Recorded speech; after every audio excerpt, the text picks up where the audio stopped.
Au travers de ces quelques images, ce sont plus de 20 années de Peugeot en rallye que nous vous retraçons en quelques secondes. Mais avant d'être des bolides de course, ces 205 Turbo 16, 206 WRC et 207 Super 2000 étaient surtout, ou sont encore, les porte-drapeaux d'une famille importante de la marque qui a toujours rencontré un joli succès commercial. Il y a belle lurette que Peugeot est passé maître en la matière pour dessiner de très belles voitures, notamment au travers de ces séries 2.0, 205, 206, 207. Aujourd'hui, la 207 est sur le marché et elle semble promise à un très bel avenir pour succéder à cette fameuse lignée des 2.0. En ce qui concerne les versions sportives, cette 207 RC, qui est la digne héritière de la 205 GTI de la grande époque, eh bien, cette 207 RC joue plutôt la carte de la discrétion. Je vous propose de passer en revue les points spécifiques de cette voiture. Uniquement disponible en carrosserie 3 portes, la 207 RC hérite de tous les traits de caractère qui contribuent au succès de la 207 depuis un peu plus d'un an. Parfaite continuité du travail entamé par les 205 et 206 en leur temps, son design à la fois dynamique et élégant plaît à une majorité, surtout féminine. La RC se distingue finalement à peu de choses. En plus d'une double sortie d'échappement trapézoïdale et d'une très aérée face avant sport, elle se reconnaît à ses jantes 17 pouces spécifiques, à 9 bâtons, à son aileron de toit et aux coquilles de rétroviseur extérieur chromées. Des vitres arrière surteintées parachèvent cette personnalisation. L'intérieur se distingue quant à lui à un volant qui intègre des repose-pouces, tandis qu'il accueille de superbes baquets au maintien excellent et un pédalier alu à picot en caoutchouc. L'installation Wi-Fi est de qualité et les sièges arrière creusés ne sont prévus que pour recevoir 2 personnes. Ultime spécificité, des fonds de compteur à damier qui nous amènent naturellement au moteur, le 1,6 litre turbo compressé développé conjointement avec BMW.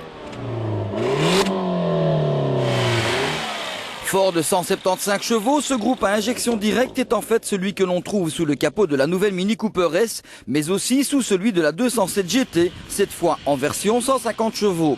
Le gain de 25 unités enregistré ici a été obtenu en modifiant le turbo et la cartographie. Doté d'une sonorité un peu décevante, ce moteur se caractérise en revanche par une vitalité dès les plus basses rotations, mais manque rien de caractère à haut régime, ce que l'on pourra regretter dans le chef d'une voiture à vocation sportive.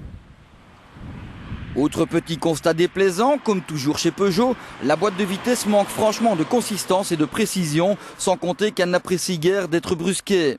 Autre déception, conséquence d'un choix sans doute dicté par les coûts de production, on doit se satisfaire de 5 rapports, au demeurant bien étagés.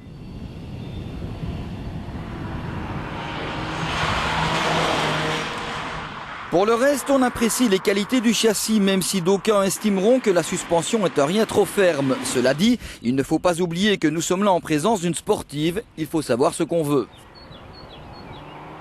Le freinage est lui aussi de qualité, bien aidé par des disques avant au diamètre accru. Performant et endurant, jamais nous ne le prendrons en défaut. On sait à quel point Peugeot est capable de concevoir d'excellents châssis. Les qualités de la 207, de la famille 207 de base, eh bien on les retrouve bien entendu ici avec cette 207 RC. Cependant, nous avons voulu en savoir plus et nous avons poussé cette 207 RC un peu plus loin dans ses retranchements.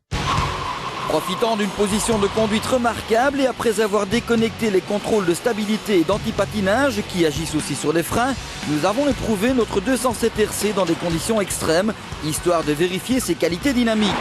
Saine, elle se prête volontiers au jeu, mais avec les qualités d'une voiture moderne qui la rendent presque trop parfaite.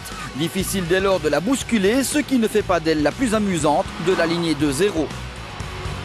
Pourtant, les chronos suivent et s'alignent sur ceux de la fameuse Renault Clio RS, incontestablement plus joueuse et profitant d'un look plus accrocheur. Nous considérons dès lors que chacune représente et défend une philosophie propre, à vous de voir laquelle vous tente le plus.